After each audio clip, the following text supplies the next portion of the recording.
Okay, thank you, Rich. And I want to start, of course, by welcoming everybody. A special welcome to people who are joining us at the Tarrytown meeting for the first time, and also a special welcome to people who have been here before. And we don't know what's going to happen in our time together here. We have a program, but we are hoping and expecting that a lot of new sparks will fly and a lot of new ideas will emerge. But one thing we do know for sure is that this is a really fabulous group of people. And we hear often that in a lot of conferences that people here go to, you know, there's a few other people who share their concerns. And at this meeting, you're going to meet a lot of people who share your concerns. And that's really by design. That's what we tried to do with the Tarrytown Meetings initiative. When we first started to talk about it, we know it was because we had noticed two things. First, we had noticed that although the social and ethical issues that are raised by this range of human biotechnologies that we consider, although these issues were varied, there was a lot of overlap in the concerns that they raise. So the overlap is in the challenges to social justice and other public interest values that we're so concerned about in this room. And then the other thing we noticed, the second thing, was that although some of the scholars and advocates who had been working on these issues know each other, there were a lot of people that didn't know each other and that didn't even know each other's work in some cases. So we figured that this was in part because in the great big world out there, the number of civil society advocates and organizations working on these human biotech issues was actually pretty small, and that the academics who are addressing these issues find themselves scattered across a very wide array of disciplines. So that was one reason we felt that this situation pertained. We also realized that the field is really still pretty young. That's another reason. The other thing we thought about was that the connections between the dots and among the dots really hadn't been very clearly articulated or drawn. I guess you draw dots, you don't articulate dots. So the overlapping concerns among the seemingly disparate issues that are raised by human biotechnologies needed to be brought together. And that's why one of our main objectives for these meetings and for the whole Tarrytown Meetings initiative was the network building objective that Rich mentioned. So we knew from the start that among the people that would participate in these gatherings that we were envisioning, there would be a lot of overlap in the sense of shared concerns. But we also knew that not everyone agrees about everything, and that is also, you know, obviously fine and by design. The way I often put it is that it's not like everybody here is on the same page of the book, but everybody is pretty much in the same chapter of the book.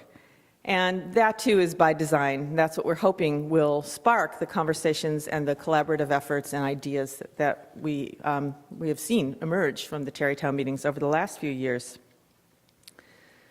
So the idea is that this is still an experiment. We're in our third year, but we feel that, you know, we're still in a sort of an experimental stage. And we're trying to provide these opportunities for people to meet face-to-face, to exchange ideas about problems and about solutions, to deepen our understandings, not just about each other's work, but also about each other's motivations and passions, and to see how much from the foundation of shared concern a shared sense of purpose will emerge and a capacity to act on these concerns will emerge. So that's what we're about. Now, it is true that over the past 10 or 15 years, there has been a growing recognition of the varied and sometimes profound social and ethical and political dilemmas that human biotechnologies change. But we do still feel like we're in the early days of this. And I think it's reasonable to draw a conclusion, an analogy, to the moment that we're in. We won't know till years from now when we look back, but it might be that the moment we're in now is comparable to the situation of the environmental movement, say in 1960, when few people saw any connection between wildlife preservation, energy politics, and decisions about what we eat. But then a bunch of things happened. There were a series of events. There was a massive oil spill off the coast of Santa Barbara. There were smog crises in the Los Angeles basin. I grew up in Cleveland, Ohio, where the Cuyahoga River spontaneously combusted. And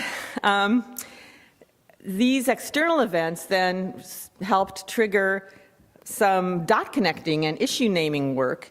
And we had the publication of Rachel Carson's Silent Spring, first as an article and then a book, and then the first Earth Day.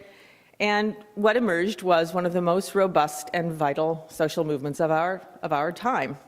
Now, we don't know when or if this is going to happen around issues connected to human biotechnologies, but I think we do know that we need to bring to this work the kind of energy, the efforts, the smarts, and the hope for the future that other movements for social change that make other social movements for social change possible. So I want to draw one more comparison between the early days of the environmental movement and the current status of our efforts to bring a social justice and public interest perspective to human biotechnology issues. And that's a comparison between lexicons. So even the word environmentalism emerged slowly and kind of fitfully, and now it's kind of edged out some of the other words that were used to describe these concerns. We don't talk much about preservationism anymore, or even conservationism so much. And then there's a whole other set of phrases and terms that we have kept, that we do use now: sustainability and green and environmental justice and biodiversity. So all those terms have become part of a rich ecology of phrases that describe the concerns around the environment. So we don't have that kind of lexicon quite yet in the issues about human genetic and reproductive technology. There are some terms, of course: bioethics. People talk about progressive bioethics, or other adjectives to use to describe other kinds of bioethics.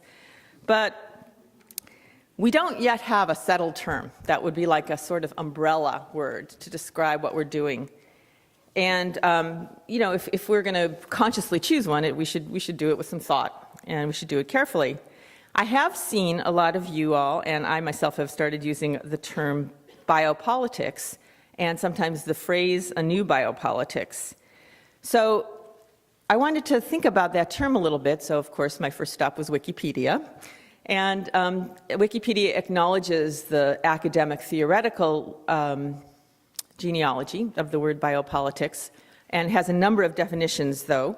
And a couple of the definitions actually fit pretty well what we're doing. So let me read you two of those. One of Wikipedia's biopolitics definitions is a political spectrum that reflects positions toward the socio-political consequences of the biotech revolution. And the second one that seemed to fit, biopolitics is political advocacy or public policies in support of or in opposition to some applications of biotechnology. So I'd like to ask a question for us all to consider, and the question is whether we should claim the phrase "a new biopolitics" or the word biopolitics or biopolitical for the kind of approach that we're trying to define and refine here. So there's some questions we should ask about it. In PR terms, I guess the question would be, is this a phrase around which we'd want to build a brand? In social change terms, the question might be something like, is this a term that might come to name a movement? And clearly, these are questions that need a lot more conversation and consideration, and maybe that will be one of the threads that go through our discussions over the next few days. So let's see. Before I introduce our next speakers, Jonathan Cahn and Dorothy Roberts, who are going to share their thoughts as we open this third Tarrytown meeting, I want to give you a little sense about what we're going to do at the table discussions that will follow, and so you can be thinking about it while you're listening. And what we're going to ask at the tables, and at each table we have a facilitator designated who's going to help guide the conversation. And the questions we'd like you to share your thoughts about are your own biopolitical stories. And what we mean by that is something like talking about the threads in your life, in your personal lives and your work lives that have brought you to your interest in and your work around these issues. And then what are your hopes for broad, positive social change around these issues? So I'll remind you of those questions later. But just to give one model of how you might answer the question, and you can answer it in any way that feels comfortable to you.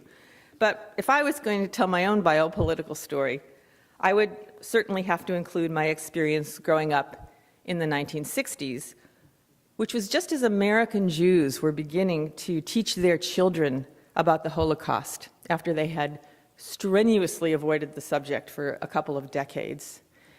I would also have to include my going off to college in the 1970s, as the 60s were literally going up in flames, but nonetheless being very deeply intrigued by the movements against the Vietnam War and the movements for racial justice and women's liberation and environmentalism, and really seeing how quickly and how deeply movements for social change can change the world and can change people's lives. And in my biopolitical story, I would probably also mention that I happen to be in the San Francisco Bay Area at the dawn of the personal computer revolution. And what that really impressed me with was how much and how rapidly new technologies can change the world and change people's lives.